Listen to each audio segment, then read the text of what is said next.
cozy, comforting, and also pretty healthy for you. These stuffed cabbage rolls are one of the best traditional dishes.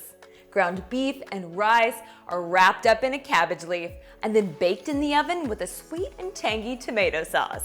And with a few simple tricks up your sleeve, you're gonna be rolling these up like a pro in no time. Hey there, I'm Lennon Brazil from Evolving Table, and today we are making these classic stuffed cabbage rolls. You'll learn how to remove the cabbage leaves so they don't tear in two. A little trick that makes rolling them up an absolute breeze, as well as a secret ingredient that gives that tomato sauce a ton of flavor. So if you're ready to get to cooking, then come on in and let's get started. Preheat your oven to 350 degrees. And bring a large pot of water to a boil. While our water comes to a boil, let's go ahead and take a look at the cabbage that I've got here today. This one measures roughly 6.5 inches in width.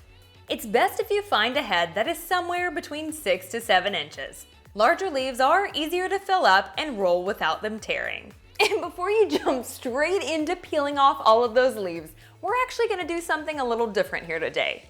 It's actually really difficult to remove a whole leaf without it tearing when the cabbage is still hard and uncooked. So instead, we're going to parboil it to soften the leaves. To do this, first remove any bruised or wilted leaves. And then, cut 1 inch from the bottom of the head of cabbage.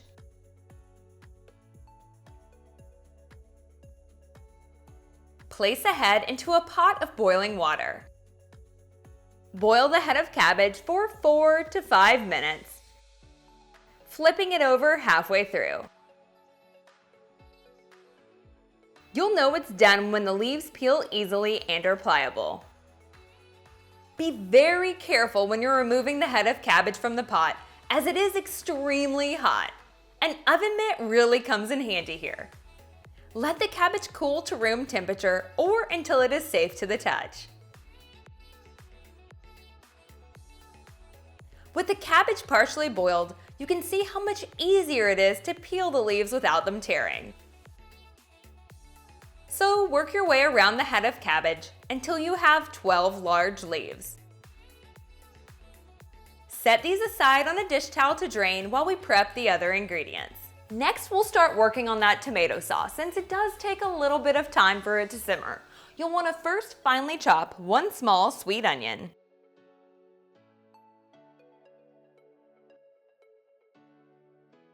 Reserve half a cup of it for the filling and use the rest of it in the sauce.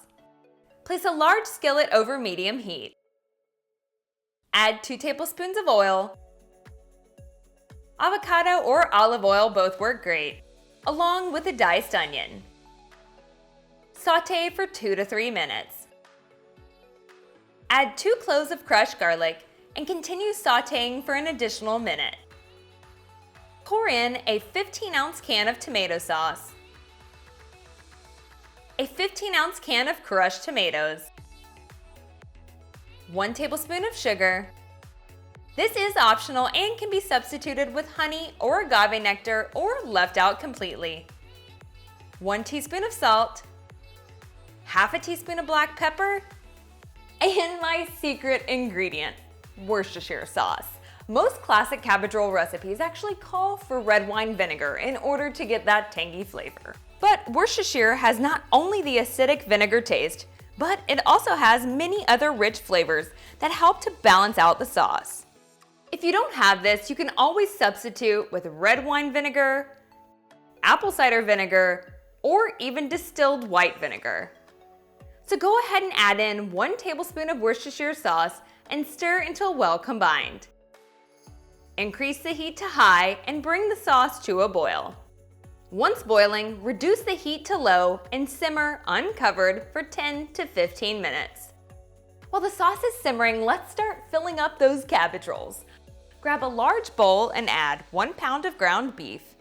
93.7 or 90.10 both work great. Ground turkey may also be substituted. 1 cup of cooked rice, white or brown may be used. Cauliflower rice may also be substituted if you're on a low-carb diet. Half a cup of diced sweet onion, 1 clove of crushed garlic, 1 large whisked egg, 3 tablespoons of finely chopped fresh parsley, 1 teaspoon of salt, 1/4 teaspoon of black pepper, 1/4 teaspoon of paprika, and 1/8 teaspoon of cayenne pepper. Mash ingredients together using a potato masher at first, and then stir with a spatula until all of the ingredients are well combined. If you've ever attempted cabbage rolls before, you know they can be so frustrating sometimes to roll them up without them tearing. But I've got a little trick I want to show you that hopefully will make this a bit easier. Place 1 cabbage leaf on a cutting board. Cut a V-shaped incision at the base of the leaf to remove the bottom 1 to 2 inches of the tough rib. Doing this gives the leaf more flexibility and allows it to roll up without tearing. Add in about 3 to 4 tablespoons of the filling mixture into the middle of the leaf. Fold the right side of the leaf over to cover the filling, and then fold the left side over. Starting from the side closest to you, roll the cabbage leaf up until it forms a tight roll. Repeat the previous steps with the remaining filling and the remaining cabbage leaves.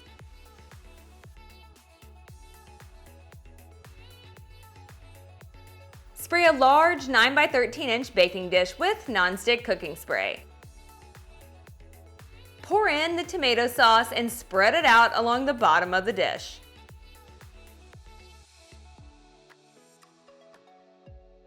Place cabbage rolls seam side down in 2 rows of 6 rolls.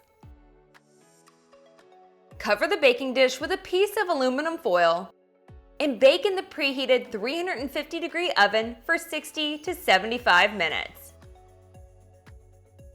You'll know the rolls are done cooking when the internal temperature reaches 160 degrees. Let cabbage rolls sit for at least 10 minutes at room temperature. Just before serving, add a sprinkle of parsley for a pop of color.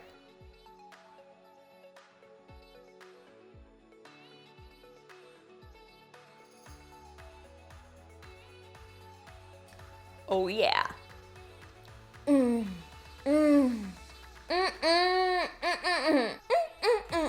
my goodness, that is so good. All of those flavors are so rich, cozy, and comforting. And if you want a few more comfort food ideas with a bit of a healthy twist, make sure you check out these other easy dinner recipes. Thanks so much for hanging out. I'll see you in the next one.